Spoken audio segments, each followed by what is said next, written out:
before there was money, before there was fame, before there was a weight class for me, having these massive visions of what I could do and what it would be like when I made it, is something that sounded really fun, and I knew I'd be good at it.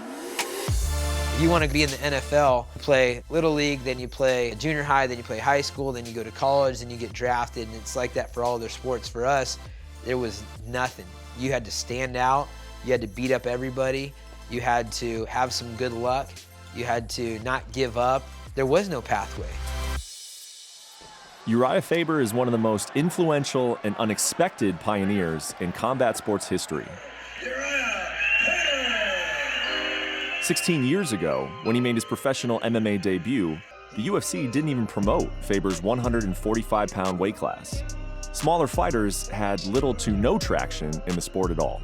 2003 was my first fight. It was illegal in California to have mixed martial arts, so all my fights were on Indian reservations. I got paid $200 to show up, extra $200 if you win. He was one of the guys that made it cool to be a regular sized dude getting in fist fights. Because of guys like him, people started understanding like 145, 135, 155 pound guys, like we're more exciting.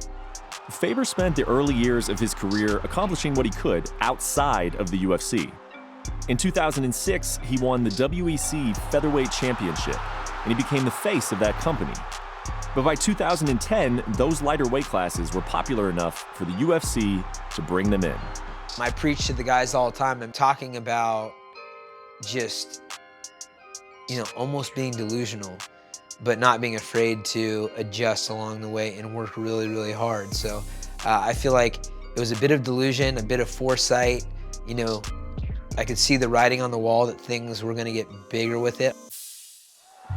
From 2011 to 2016, Faber fought 16 times in the UFC, and he appeared in multiple title fights. A few days ago. Nasty elbows on top. His rivalry with former bantamweight champion Dominic Cruz was one of the best of the decade. And still! When he retired in late 2016, there wasn't much of anything he'd failed to accomplish. Sacktown, I love you guys. The sport celebrated Faber's career, including an induction into the UFC Hall of Fame in 2017.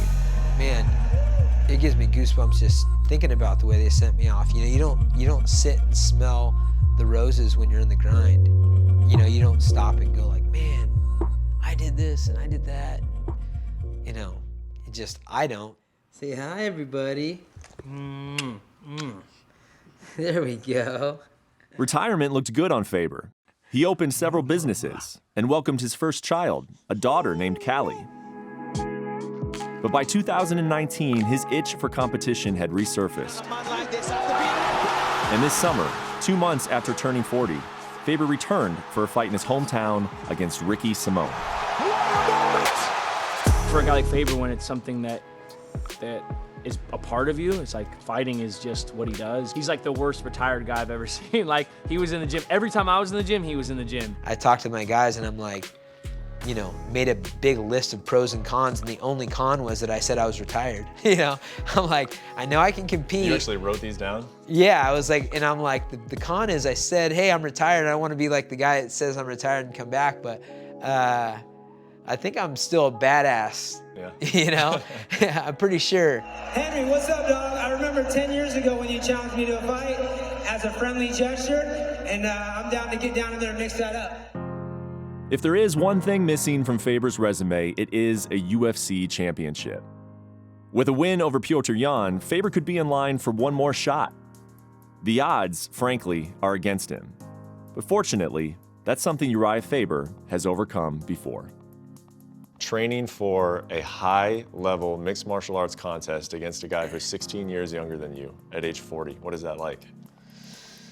Until you say it like that, I never think about it. I think that's part of my delusion still kicking in. Go win on 3. 1, 2, 3, win! Dana's fair with me, and I said, look, I'll fight whoever you want. Give me the toughest dudes.